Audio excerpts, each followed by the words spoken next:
ആൾക്കാരെ ഒന്ന് വേദനിപ്പിക്കാൻ നല്ല രീതിക്ക് എൻജോയ് ചെയ്ത് ആ തിയേറ്ററിൽ പോയിരുന്നവരെ ചിരി കാണാനുള്ളൊരു ആകാംക്ഷ ഉണ്ടായിരുന്നു ഈ സിനിമ പ്രൊഡ്യൂസ് ചെയ്യുന്ന സമയത്ത്. അങ്ങനെ ഭയങ്കരമായിട്ട് പ്ലാൻ ചെയ്തിട്ട് ആൾക്കാരെ ചിരിപ്പിച്ചേക്കാം എന്ന് വിചാരിച്ചിട്ട് അങ്ങനത്തെ ഒരു സ്ക്രിപ്റ്റ് നോക്കി അങ്ങനെയൊന്നും ഉണ്ടായതല്ല. പറഞ്ഞ പോലെ ശിവൻ ഞാൻ മിന്നൽ മുരളി ചെയ്യുന്ന സമയത്ത് ഞങ്ങൾ തമ്മിൽ നല്ല അടുപ്പമുണ്ട്. അപ്പോൾ അങ്ങോട്ടും ഇങ്ങോട്ടും ഈ പറയുന്ന തമാശകൾ മനസ്സിലാവുമ്പോൾ എളുപ്പമാണ്. നമുക്ക് എപ്പോഴും ഉള്ളൊരു കാര്യം എന്താണെന്ന് വെച്ചാൽ നമുക്ക് ഒരാളോട് ഒരു തമാശ പറഞ്ഞിട്ട് അത് എക്സ്പ്ലെയിൻ ചെയ്യേണ്ടി വരിക എന്ന് പറയുന്നതാണ് ഏറ്റവും വലിയ ഗതികേട് എന്ന് പറയുന്നത്. പക്ഷെ ഞങ്ങൾ ഒരുമിച്ചിരുന്ന് സംസാരിക്കുമ്പോൾ അങ്ങോട്ടും ഇങ്ങോട്ടും പറയുന്ന തമാശകൾ രണ്ടാമതൊരു വട്ടം പറയുകയോ എക്സ്പ്ലെയിൻ ചെയ്യേണ്ടിയോ വരാറില്ല.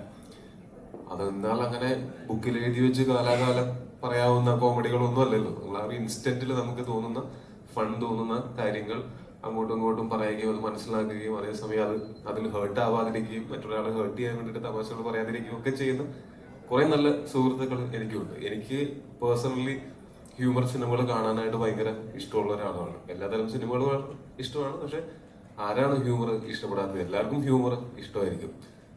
പിന്നെ അങ്ങനെ ഒരു പ്രത്യേകിച്ച് ആൾക്കാരെ ചിരിപ്പിച്ചേക്കാം അല്ലെങ്കിൽ കരയിപ്പിച്ചേക്കാം എന്ന് വിചാരിച്ചിട്ടല്ല ഒരു സിനിമയും നമ്മൾ പ്ലാൻ ചെയ്യുന്നത്.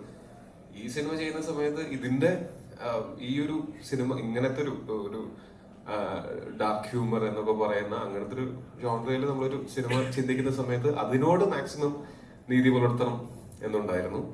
അതിന് പറ്റിയ ആൾക്കാർ തന്നെയാണ് ഈ സിനിമയിൽ വർക്ക് ചെയ്തിട്ടുള്ള എല്ലാവരും. ഇപ്പോൾ നേരത്തെ പറഞ്ഞ പോലെ നമ്മളെ പ്രൊഡക്ഷന്റെ ഫ്ലാറ്റിൽ എല്ലാവരും കൂടെ ഇപ്പോഴും ഇരിക്കുന്നുണ്ടെങ്കിൽ അങ്ങോട്ടും ഇങ്ങോട്ടും പറയുന്ന തമാശകൾ മനസ്സിലാവുന്നതുകൊണ്ടാണ്.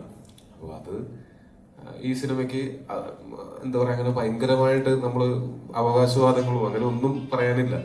ചിരി വരുത്താം എന്നുള്ളത് മാത്രമേ നമ്മൾ മുമ്പും ചിന്തിച്ചിട്ടുണ്ടായിരുന്നുള്ളൂ. ഇപ്പൊ അതിൽ സക്സീഡ് ആവുന്ന സമയത്ത് ഞങ്ങളെല്ലാവരും ഭയങ്കര ഹാപ്പിയാണ്.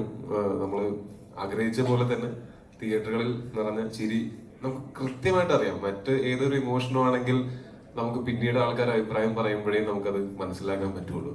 പക്ഷെ ചിരി എന്ന് പറയുന്നത് നമുക്ക് പെട്ടെന്ന് നമുക്ക് തിയേറ്ററിൽ ഇരുന്നിട്ട് ഇൻസ്റ്റന്റ്ലി നമുക്ക് അതിന്റെ റിവാർഡ് കിട്ടുന്ന പോലെയാണ്. അത് വലിയ സന്തോഷമുള്ള കാര്യമാണ്. കഥ കേട്ട് കഴിഞ്ഞപ്പോൾ ഒരു വിഷയം ഇപ്പൊ അവിടെ ചോദിച്ച സ്ക്രിപ്റ്റ് തന്നെ, ആ സ്ക്രിപ്റ്റുമായിട്ട് ബന്ധപ്പെട്ട് തന്നെ ഈ വിഷയങ്ങൾ കൈകാര്യം ചെയ്യുമ്പോൾ നിർമ്മാതാവെന്ന നിലയിൽ ഭയപ്പാടുണ്ടായിരുന്നു.